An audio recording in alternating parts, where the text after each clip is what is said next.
गुरुमुखो, संत महापुरुष बार बार कहते हैं कि मन को काबू में रखना अत्यंत दुष्कर कार्य है। ईश्वर का ही प्रतिरूप होने के कारण मनुष्य को बहुत शांत और सुखी होना चाहिए, परंतु उसके भीतर छुपा हुआ शत्रु मन की उसकी शांति और सुख छीन लेता है। यह आत्मिक ज्ञान लौकिक शिक्षा का विषय नहीं है। जीव स्वयं को जानने और बिछड़ी हुई आत्मा को अपने स्रोत परमात्मा से मिलने के लिए ही पैदा हुआ है, परंतु दुर्भाग्य से वह अपने पथ से भटक गया है। वह ज्ञान जो हमें परमपिता परमात्मा से एक रूप होना सिखाता है, कहीं लिखित रूप में नहीं है। ये अलिखित भाषा और अकथित शब्दों के रूप में है। इस ज्ञान को ऐसे महापुरुषों के चरणों में ही बैठकर प्राप्त किया जा सकता है, जिन्होंने स्वयं इस पथ की यात्रा की हो। एक संत का कथन है, सुख और शांति रूपी प्रकाश के लिए न बाहर और न ही उससे परे देखो, अपितु अपने ही भीतर देखो। जैसे फूल प्रातःकालीन प्रकाश को लेने के लिए अपनी पंखुड़ियाँ खोल देता है, उसी तरह सत्य ज्ञान का उज्ज्वल प्रकाश प्राप्त करने के लिए अपनी आत्मा को अधिकाधिक सचेत या जागरूक बना लो। शिक्षा प्राप्त करना बिल्कुल व्यर्थ या अनुचित नहीं है, परंतु हमें इसके द्वारा सिखाए गए गुणों को ग्रहण करना चाहिए। हमें अपने से बड़ों और गुरुजनों के प्रति प्रेम और सेवा का पाठ सीखना चाहिए, ताकि वे हमें उन्नति करने और सुखी जीवन बिताने का आशीर्वाद दें। हमें शोधकर्ता विद्वान बनना चाहिए, परंतु केवल भौतिक जगत का ही नहीं, अपितु आंतरिक असीम जगत का भी। धर्म ग्रंथों का अध्ययन प्रारंभ में काफ़ी सहायक रहता है, परंतु अध्ययन मात्र से हमारी आत्मिक जिज्ञासा और उत्साह समाप्त नहीं हो जाना चाहिए। यह सभी धर्म शास्त्र हमें पूर्ण महापुरुष की शरण में जाने का ही निर्देश दिया करते हैं, परंतु स्वयं ही महापुरुष होने का दावा नहीं करते। धर्मशास्त्रों का अध्ययन मालिक के धाम की ओर ले जाने वाली सीढ़ी का प्रथम सोपान है। सीढ़ी के प्रथम या सबसे निचले सोपान पर ही बैठकर और उसी से ही संतुष्ट होकर मनुष्य सीढ़ी की ऊपरी मंजिल पर पहुंचने की आशा कैसे कर सकता है। सीढ़ी के ऊपरी सोपान पर पहुंचने के लिए मनुष्य को निचले सोपान को छोड़ना ही पड़ेगा। लोग इस बात के अभ्यस्त हो गए हैं कि वे अपने इष्ट देव की मूर्ति के सामने किसी मंत्र का जाप करके, किसी धर्म ग्रंथ के कुछ पद पढ़कर और आरती उतार कर ही संतुष्ट हो जाते हैं।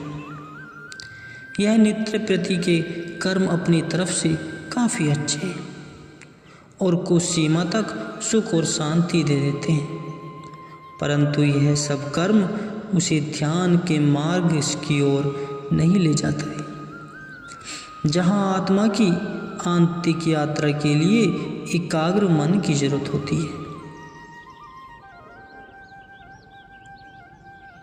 ये पहले भी बताया जा चुका है कि जो मंत्र, स्रोत या श्लोक, पाठ आदि को लोग जपते हैं, वे मालिक की स्तुति में गाए जाने वाले केवल उसके सिफाती नाम हैं। इन्हें मालिक का सच्चा नाम नहीं कहा जा सकता। किसी व्यक्ति को जब उसके नाम से याद किया जाता है तो उसके पीछे कोई उद्देश्य अवश्य होता है। जिस उद्देश्य से उसे याद किया जाता है, वह उसे ऊंचे ऊंचे स्वर में केवल बुलाते रहने से तो पूरा नहीं हो सकता। उसे व्यक्तिगत रूप से मिलने पर ही उसका निर्धारित और निश्चित उद्देश्य पूरा होता है।